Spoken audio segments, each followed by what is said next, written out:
మనతో ఉన్నారు ఇప్పుడు అల్లు నాగేంద్ర గారు. ప్రభుత్వం ఒక పథకం కోసం అంటే అభివృద్ధి కోసం కొంత అటవీ ప్రాంతాన్ని ధ్వంసం చేసి అక్కడ అభివృద్ధి కార్యక్రమాలు చేపడతామని చెప్తుంది. కానీ దానిపైన తీవ్రమైన వ్యతిరేకత వచ్చింది.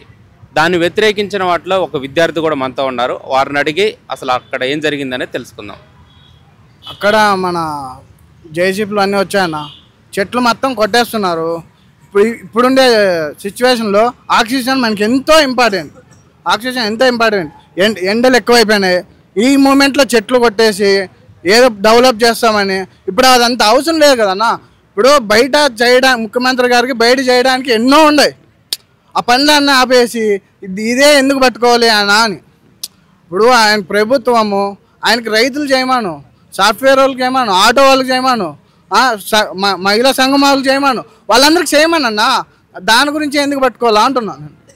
చాలా ఇబ్బంది కదన్నా. ఇప్పుడు చెట్లు కొట్టడం అంటే మన తల్లిని నరుక్కున్నట్లే. మన తల్లితో సమానం చెట్లు. ఈరోజు ఆ చెట్లు ఉన్నాయి కాబట్టి ఇప్పుడు వాన వస్తుంది, మనకి గాలి పీల్చుకుంటున్నాము, ఏదన్నా కానీ బాగుంటుంది అన్న. ఇప్పుడు జంతువులు అన్న, ఒక జింక చచ్చిపోయిందన్న. అక్కడ ఒక జింక అన్యాయంగా జంతువులు ఎన్ని చచ్చిపోయాయి, పక్షులు చచ్చిపోయాయి. చాలా దారుణంగా చేస్తున్నాడు అన్న ఆయన. ఇదైతే నాకు నచ్చడం లేదు. ఆయన ముఖ్యమంత్రి ఉన్నారు కాబట్టి, ప్రభుత్వంలో ఉన్నారు కాబట్టి ఆయన చేసేది చెల్లుతుందేమో. నెక్స్ట్ టైం మాత్రం చెల్లదు. వేరే ఆయన వస్తాడు, అప్పుడు ఈయన కంపల్సరీ ఓడిపోతాడు. ఈసారి రేపుసారి కంపల్సరీ ఓడిపోతాడు అన్న.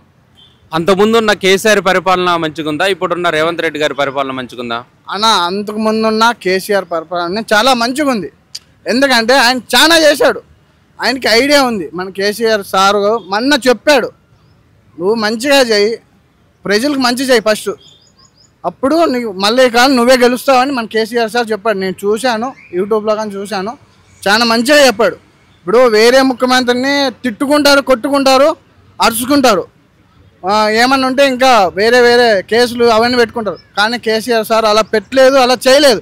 ఆయన చాలా కూల్గా మాట్లాడాడు. మొన్న రేవంత్ రెడ్డి మీరు మరసంగా చేయండి ప్రజలకి, నెక్స్ట్ టైం కానీ మీరే గెలుస్తాడని ఆయన చెప్పాడు కేసీఆర్ సార్. కానీ ఈయన ఎందుకు ఇంత దారుణంగా చేస్తున్నాడు? ఎందుకు కాలేజ్ పిల్లల్ని ఎందుకు కొడుతున్నారు? వాడు పోలీస్ గాడు స్టూడెంట్ కుక్కని కొట్టినట్లు కొడుతున్నాడు. వాడు మెయిన్ ఉండే వాడి కొడుకులు ఉన్నారు కదా, వాడి కొడుకులను కొట్టుకోమాను. వాళ్ళ ఇంట్లో పిల్లలు ఉన్నారు, బయట స్టూడెంట్ని ఎందుకు కొడుతున్నారు? అంత దారుణంగా ఎందుకు చేస్తున్నారు? అది అడుగుతున్నా నేను. రేవంత్ రెడ్డి గారు మీరు చేయడం కరెక్ట్ కాదు. ఎందుకంటే స్టూడెంట్ని బాధపడితే వాళ్ళు చదువుకునే పిల్లలు, మీరు రేపొద్దున డెవలప్ ఏం చేస్తారు? అక్కడ చెట్లు ఎందుకు కొట్టేస్తున్నారు? చాలా దారుణం బ్రో. నేను వేస్తే ఇది ఖండిస్తున్నా.